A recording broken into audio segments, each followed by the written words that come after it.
just have to say that they are true what they say, that in Sweden the blondes do have more fun. I'm just glad to be here at a time when all we see is the sun. When it comes to the combat sports, the kickboxing and the MMA, we got the MMA Viking, and this is what they say.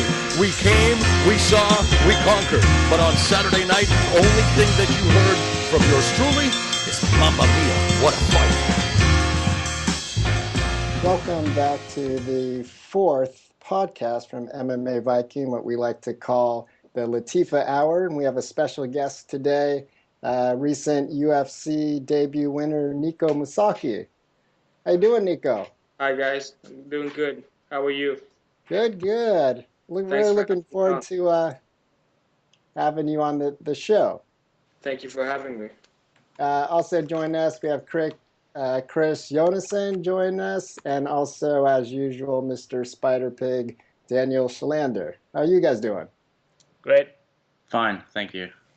Cool. Well, it's been a month since we've done our last podcast, so Nico, we're going to do a little look back on kind of what's happened since we've gotten together, and I think it was September 20th where we had our last podcast, the day before one of your training partners, Alexander Gustafsson, fought for the title. Yeah. We were there live. I know you were watching, really anticipating this match. Why don't you give us your opinion of Alex's performance and how you saw the fight go down? First of all, hats off to both of them for really putting on a show. First, more than anything, we're friends, Alex and I. As a friend, sure, I'm gutted for him that he didn't get the decision. My opinion, and by no means do I try to hide that I'm biased. Sure, I had him edging out the decision in that fight. At the same time, John Jones surely proved that he's champion for a reason, and really gave us fans something to remember. So hats off to both of them. Gutted for Alex, of course. It was a great fight, and I know that Alex is the kind of guy he is already back in the gym getting ready for the next shot. Yeah, did you watch this at home? Did you go out and watch it with everyone else? I mean, people were going to the movie theaters to watch this. How did you experience it? No, I was at home. I was scheduled to be fighting, I believe the weekend after or a few days after. So I try to stay close to my bed at least, although I had a hard time sleeping that night. Yeah, you probably didn't want to see any food or go out to one of these eating places or a bar. Yeah. That played a role too as well. Cool. Yeah, Chris, why don't you chime in? How did you see this bout, and kind of what was your reaction as you were watching this? Well, the first time I watched it, I clearly thought that Alex won, but I think that was kind of Joe Rogan's fault as well. Because he was kind of he was talking a lot about Gustafsson's defense and his striking, which was awesome, of course, but I think it affected me like exactly after the fight. But I've seen it, I think it's 5 times I've seen it now, and I think it was a draw. I think Alex won. I think it was the first and second round, and then Jones won the 4th, 5th, and then I think the 3rd round was a draw. I haven't actually seen it since I was there, so I haven't watched it again. But I remember thinking that the 1st and 3rd round were Alex's rounds, clearly. And then the 2nd round, Jones got, and then he, of course, took the 4th round with the spinning elbow and then looked stronger in the 5th round. But that was my impression then, but I haven't watched it again. And when you're there, your emotions can play a big part, and just how you view the fight. But I think that's... So I was kind of disappointed, but still I could see how they could score it the way they scored it. Yeah, I think it was one of the few fights. I mean, I was so nervous, and I almost felt like I was gonna throw up. Like it was like really, mean, a lot of tension, and I was like worried. At the same time, I was trying to do play-by-play, and I just think my takeaway, and the only thing, I just think it was like one of the greatest, if not the best fights that I've seen. And I've heard recently like people with the Diego Sanchez fight that was just the other weekend, like people were saying that was a better fight against what do you fight? Gil. Yeah, Menendez. Yeah, Melendez. I don't know. That like shocks me if this isn't Alex's fight, isn't fight of the year. Um, but great, thanks for your guys' take on that. And that's right, Nico, you were set to fight the following Thursday Yeah. at European MMA 6. Talk us through this fight, and you were facing a Danish guy, the Mikkel Gulbeck, who's, I remember his name comes to me when I think of him. He was supposed to fight, I don't know, Magnus at like a Zone FC before. I think it was and then Vision 2. Vision Was it a FC Vision? 2. and then it didn't happen. Yeah. So Nico, walk us through this week. And I know the fights were on a Thursday, which was a bit odd, but you actually went down there, and just walk us through what happened. Yeah. Basically, up until the news, it was like before any other fight. We flew down. I was with Bruno at the time, Bruno Carvalho. We flew down, made weight, recovered, spent the night at the hotel. Got And a Mikkel made weight, and you guys like squared off and did the whole yeah, thing. we squared off, looked into each other's eyes. We did the posing, the whatnots, and everything.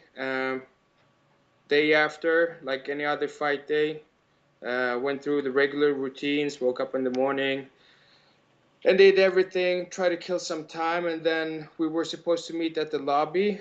So we went down, and I realized Bruno was somewhere else. And then I started to look around, and I saw him heading back to me. And just by his posture, I knew that something was up. And he put his hand on my shoulder, and yeah, I understood what was up. And of course, at the moment, it was surreal. It was a crazy evening. But that was that the second time you were supposed to fight him? That's what I've heard. Yeah, we were supposed to fight each other earlier this year as well. But then he pulled off with some weeks' notice, which has been, unfortunately, normal for me during the years, guys pulling out. But then Isn't again, that we are. I got the other opportunity a few weeks after, and when it's all said and done, I'm pretty happy to be where I'm at. Yeah, it looks like a turn. I remember you posted something a bit like faithful, kind of like, oh, I know this is happening for a reason, and something good will come out of this. And we'll get to what came out of it. Before we jump ahead, and I think our most passionate podcast fans are Denmark fans that are bombarding the site. I want to ask, did you actually watch the main event? It was one of the biggest showdowns so far, in a Dane fighting a Dane, the Nicholas Dalby Morten Djurser fight. Did you watch it? I remember I saw glimpses of it, but then again, the way they ran the show was that fight was supposed to be, they had a specific time that they had to start that fight, so it wasn't actually at the end of the event in the arena because of the broadcasting timetable. Okay. So, am I still on? Yeah. Yeah.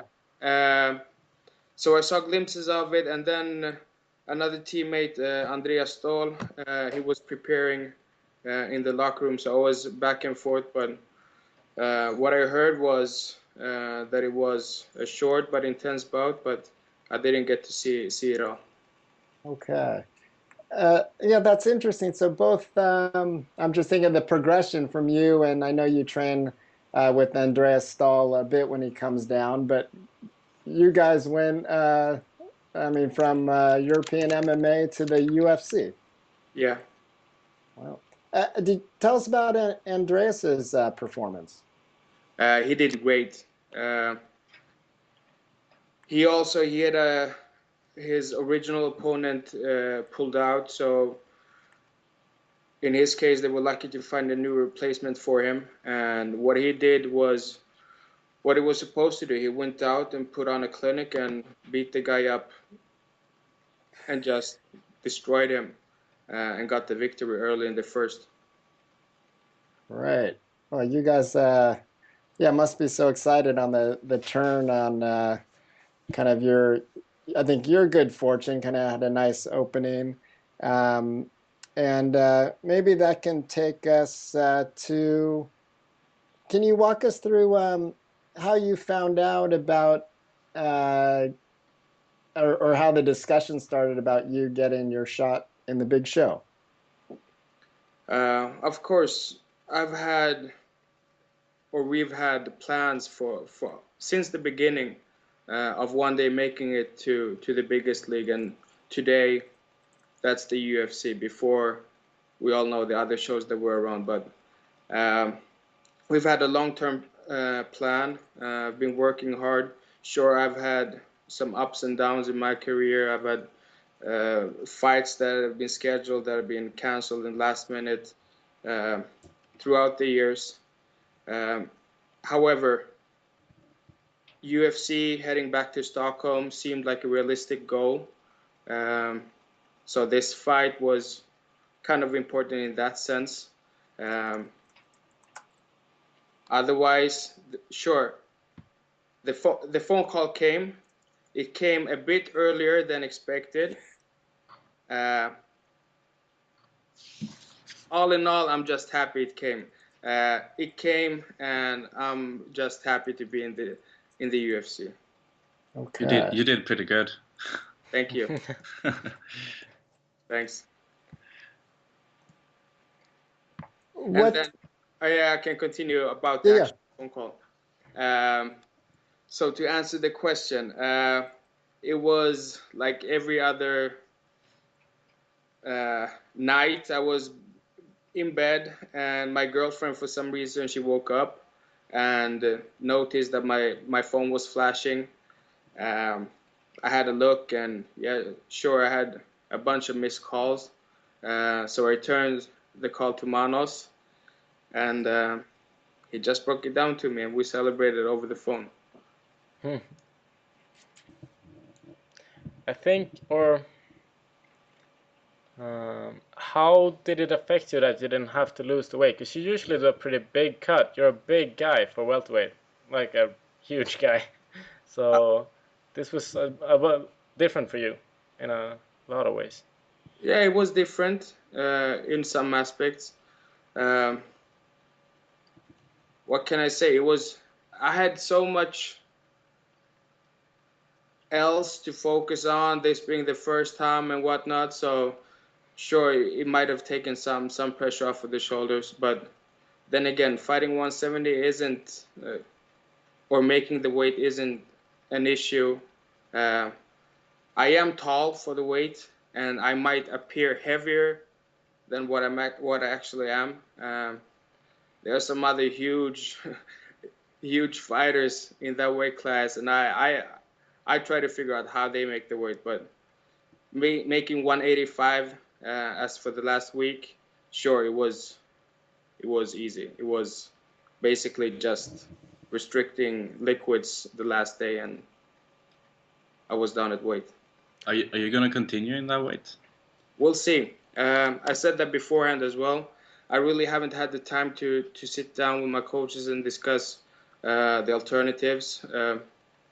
But spontaneously, like, what I think is that some changes will have to be made, and if I would make the decision to move up in weight, I'd think that would be like a permanent change, and then we'd have to set up a plan for it.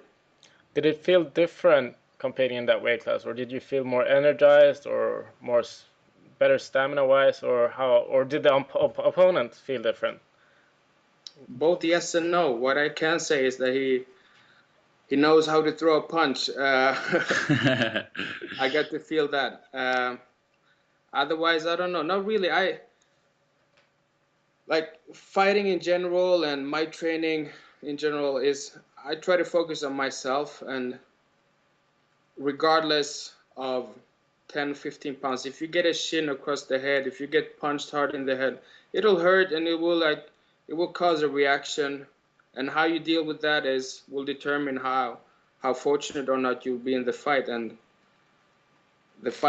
the weight itself, I didn't factor that into the experience during the fight. Can you talk about your game plan heading into this? And I don't know if maybe there was some advantage that, I mean, your training partner, Magnus Siedenblad, probably already had a game plan going into it. And I know he has a different body structure and a different fighting style. But talk about what you kind of decided on with the team heading into the bout. Yeah, sure. We talked a lot, Magnus and I, since he was scheduled to fight him beforehand. The coaches as well had done a lot of work studying Alessio as an opponent for Magnus. So it wasn't as if we started from scratch. I'd also been part of the preparations for Magnus. What I can say is that, like, basically it's Alessio. He's been very successful at what he does, and what he does is no secret to anyone. He throws bombs, and he likes to scrap, and he comes out hard, and those are the kind of fights where he excels. And the main focus was to implement, like, focus on me and what I do better. And I knew that the longer the fight went, the more it would pay out in my favor. And sure, the plan was never to, like, strictly avoid his striking or his boxing. I feel pretty confident standing up as well. But at the same time, I knew my chances to get the victory would be much better if I could at least hurt him or earn his respect standing up, and then taking it to the ground. Okay. How concerned were you with his ground game? I know, every time they talk about Alessio, they talk about he's done, he's a professional boxer, and then he also has a black belt in BJJ. Were you concerned about getting it to the ground or his skills down there? No,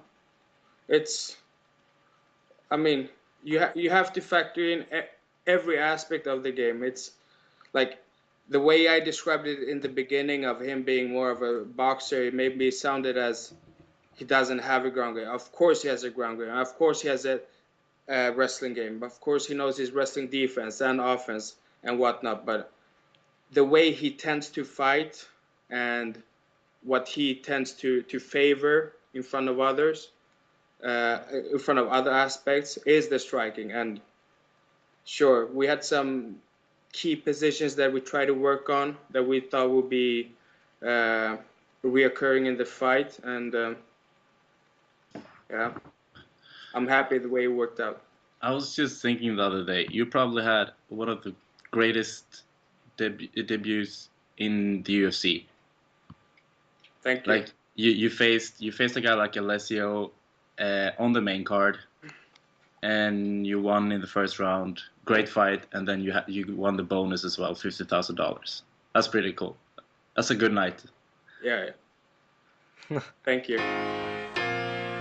The MMA Viking podcast is sponsored by Unibet and Yin Grossisten. Go to our website for special offers from both of our main sponsors. So Nico, you finished with an armbar and it seemed to come out of nowhere. Can you talk about if that's something like a go-to move in training or something that you saw that you could get immediately? Talk about the finish and how you saw it and how it all went down. Yeah, well, thank you on the compliments. First off, the plan was never to end up with my back against the floor. Uh, he exploded on me, and I was a bit late to react to that. And I saw an opening for taking his back, but I was far too late. Uh, so I ended up on bottom. Uh, he threw heavy leather. He stood up. None of them really landed clean, but I could tell that okay, he has a lot of power. And then there was something as he switched to throw that big elbow. I just felt that okay, this is my.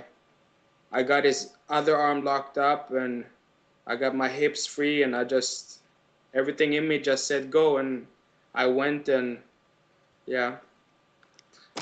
I know Joe Rogan went bananas. Sorry. Yeah, Joe Rogan went bananas when you caught him with that.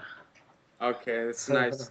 He gave me a lot of compliments before the post-fight interview. So Yeah. So I listen to him almost every night before I go to bed. So. Oh, cool. He called it a Russian armbar, like Russian belly down armbar. Yeah, I think it's with that finish that they call it Russian style. I don't know. I think Fedor did that a lot. Yeah, he did. That's right. Yeah, it looked nasty. Yeah, it's kind of strange that Rogan was there because he usually does the numbered events. Yeah, but he was there for some reason, I think. Yeah, I think he had some shows, his stand-up stuff. Yeah. And you were according to his podcast. Sorry. Yeah, go ahead. No, I heard something on his podcast. He mentioned something about him being in Manchester. So I think he had some other business there as well. So why not watch some fights as well? Yeah. You were kind of calling out to the referee. I mean, before it was stopped, did you hear a pop, or was there some verbal? It was immediately as I went for it, I felt I had it. I felt his arm on my thigh, which is also like the position your arms will get in if you try to defend it.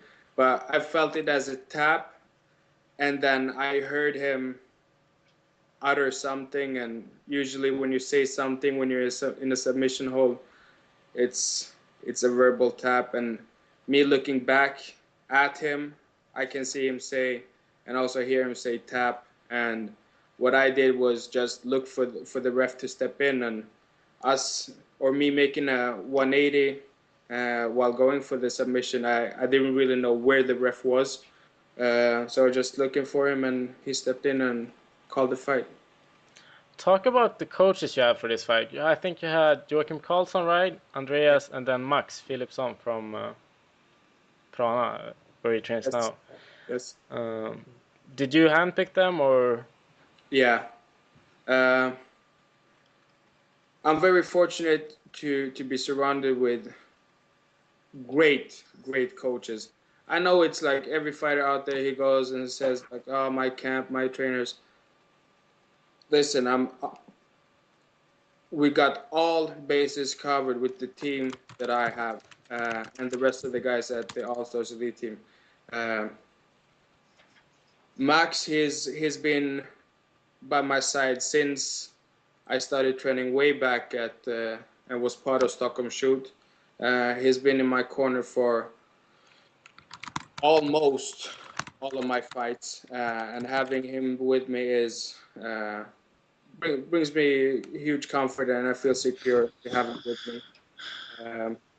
He has also played a huge role in evolving my game, and has been teaching me a lot when it comes to submission wrestling and fighting in general, practically since day one. So that's his story. And then Andreas, of course, he's the leader at All Stars. He's also been the leader of my training and the rest of the guys who have been competing back at Stockholm Shoot 2, and now leading his own gym at All Stars. So having him there only felt natural. And Joachim Karlsson, we've only met before training at All Stars. We only met a few times outside of any gyms or any fighting arenas. And then since day one at All Stars, when we started working together, um, man, he's been around forever. When it comes to Muay Thai and stand-up fighting, he's the guy to go to. We've been working more and more, and I feel our relationship is growing, and I feel comfortable with him around. And yeah, I asked if he could come along, and fortunately he was able to make the trip, and I was glad to have 3 of my coaches and also 3 of my friends cage side while I was making my debut. Yeah, I think it's hard to find a better team than that. I know I think I met Max for the first time like 2 or 3 years ago when I trained at Team Gringo, and he was there with the Stockholm Shoot guys just visiting because they have this relationship or had. And I remember he was a purple belt back then. I was a blue belt. He's now a black belt. I'm still a blue belt because he's just so he learns everything and he's so hungry for learning and uh, just a complete nerd. Yeah, that's a good way to put it. He's like a black hole, you know. You throw knowledge at him, he just sucks it in, and I can ask him about stuff we did like 5 years ago, and he remembers everything and every little details, and that's just the way it is, or the way he is, and it's weird to have him around. Yeah, superb grappler. Um, yeah, so you won the fight of the night bonus. Do you Yes. have any plans for that extra revenue? Extra revenue, that's one way to put it. Sure, the tax collectors will be a bit happier as well. They'll have their share, but all in all, of course, it's a huge bonus. I'll do my best to play it smart. Sure, I'll give myself, my girlfriend and friends and everyone like small treats, but basically what it will do, it will give me comfort in that I'll be able to train for my upcoming fights without having to worry about rent for the next month or 2 or 3 to come. So it's more than anything a huge comforting feeling knowing that I'm able to put that money aside. Are you gonna try to train in the US for your next fight? Specifically, I haven't heard anything about a next fight, but it would be natural to drop by another gym in perhaps the US. We'll have to wait and see, or fly guys in to us at All Stars here in Stockholm. Yeah. Are you looking to land on the Malmö card? It's not decided yet, I don't think, what date, but is that something you're aiming for? When? Oh no, that's London, right? Yeah, London's March. Yeah, of course. I mean, ask any fighter. Fighting in front of your home crowd or home countrymen and women is a fantastic feeling, and being able to do it for the UFC, of course, it would be a dream come true. So let's say you get a spot on the Malmö card. Who do you want to meet? You have to name someone. I have to name someone. Yeah. Okay, you're putting me in that spot, huh? Yeah. I'll remember Christopher. No. I know the usual answer. You know that. Oh, well, there is something in the usual answer that is true, and that is any fighter that will put me higher up in the rankings, I'll be willing to fight that person. Yeah. I've never called anyone out. I won't start now either, despite your threats, Christopher. Yeah. Any fight that'll lead me forward, I'll be willing to take. Yeah. Are you looking to get a fight sooner than that? Because I think I spoke to you in the gym a couple of days ago, and you said it's almost 6 months until like March. So would you like to get a fight before that, or? Yeah, I think so. If the alternative is to wait 6 months, which is a half a year, or fight before that, I'll go fight before that. Yeah. Yeah. And then perhaps fight on that card as well. That'd be awesome. Yeah. And besides fighting, because I know you studied before, right? But are you finished now with those? Yeah. Can you talk about that, your studies and? Yeah, before actually started out, I got back to school or college while I was injured. I hurt my knee and was out and couldn't train, so to ease the stress at home at that time, still lived with my mother. I decided to go back to school, and of course for me as well. I graduated from high school, I believe 2 years earlier or prior to that, and yeah, I decided to give it a shot since I couldn't train. And then slowly I got back to training. I managed to get it to work together, the training and going to school and the working and whatnot, and it worked out as a great deal for me for those years. And it was a great break also from the regular training, that you could go to school. I mean, like, fighting is very how do you say it, the Swedish word consequent. It's very, It's the same, like, same thing all over again. I can put it this way: fighting is very, like, it's in the moment. You slack, you get punched in the face. Whereas if you go to school, it's a lot of, on the one hand, it could be this way, and on the other hand, it could be the other way. So I like that kind of, the paradox that those two arenas brought, and it was great times. What did you study? Political science major. Interesting. So have you, well, or when did you start full-time fighting, or fighting full-time? Or have you worked any like, beside your fighting, or Yeah. how have you made ends meet? I mean, I am in the same boat as the rest of the guys in Sweden and Europe and across the world for that matter. Even though we fight professionally up until these stages, the UFC or the other big shows, I mean, you have to have some other source of income as well. So sure, it's a hustle, it's a huge puzzle, but it's all worth it in the end. Right. And Nico, So to answer your question, sorry. I'll go.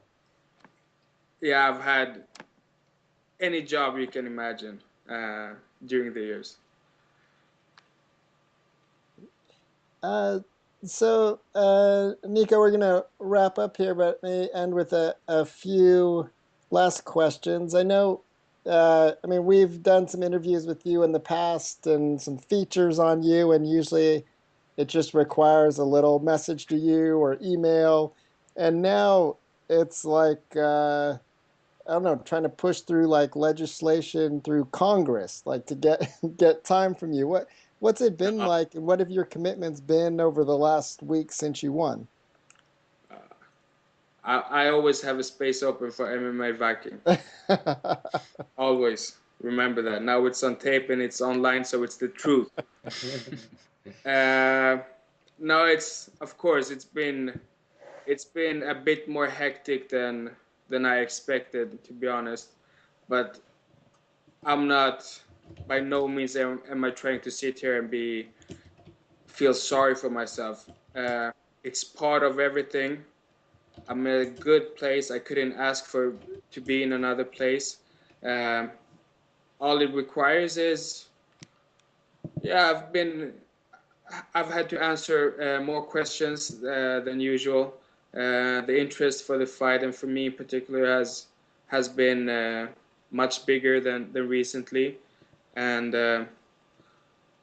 all in all, it's good, and I'm just happy. Yeah, I think, could you say the name of who interviewed you before us? Sorry. Or did you just get interviewed a little bit ago? I was supposed to be interviewed. If Okay. you heard by whom? Yeah. Well, I heard a name. Yeah. I mean, can I say it? I'm actually waiting for their call after this. I Okay. reschedule on me. Okay, But but it's nice to hear, like, I mean, big like mainstream media is covering you and still following up on the story. yeah, it's been at times actually kind of overwhelming, but then again, the sport is growing. I seem to be the new kid on the block, and whatever I can do to put my name out there and help the sport grow, I'm willing to do it. So it's it's all good. Great. I think we're really lucky. I mean, to be in MMA and media and have a fighter like you that has always been so professional and just a really good, straightforward guy and a hardworking guy that can really, I think, help us and represent the sport. So I think we're all lucky to have you. Thank you, Ryan. It makes me happy to hear. Thank you. Lastly, Nico, will just let you talk about your sponsors. I know it seems like you have a closer relationship and bond with some of your sponsors, and you're not a guy that has a new sponsor every week. So if you want to go ahead and give thanks to anyone that helped you get here, this can be your platform. Yeah, of course. Thank you. As you mentioned, I've been very, very fortunate to have. I mentioned my coaches briefly earlier. There are many more that should be thanked. I can start off. We mentioned Joakim Karlsson, Max Philipsson, Andreas, who were the ones who followed me down to Manchester. We also have Alan Finfo, who plays a huge part in my game. Always, he's really. And what's extra cool about him is that he's not only an awesome teacher and a coach, he also is a fierce competitor and fights at the highest level at the same time. So hats off to him, and I'm truly glad to have him by my side. Um, Also, one of the pioneers in Swedish MMA, Jesper Hallberg. He was one of my first coaches back when we were in Stockholm Shoot, and now he's with me and the other guys at All Stars Training Center. Glad to have him as well. All the other coaches I've had before as well. I'm nothing but thankful for all their help. I hope I didn't forget anyone there. If I did, it's on me, and I should be ashamed. Thank you. Sponsors, these guys, Spitfire, they've been by my side since a few years, and now are continuing their support, and I'm very thankful. Undisputed.se, another great partner and a sponsor that have been by my side for some years now. I'm glad to have them by my side. And then for this previous fight, I also had Tap Out, who stepped up, and Venom. And it's cool to see those internationally known companies picking up a guy like me who came out of nowhere and made his first fight in the UFC. So thank you to all of you. Great.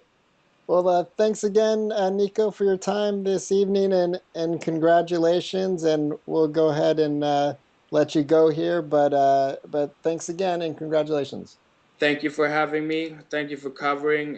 You guys have been following my career basically since day one, and I've always, done your job, and I thank you. Thank you for covering, and thank you for making the sport grow. Cool, Nico. We'll talk to you soon. Thank you. Bye. Bye.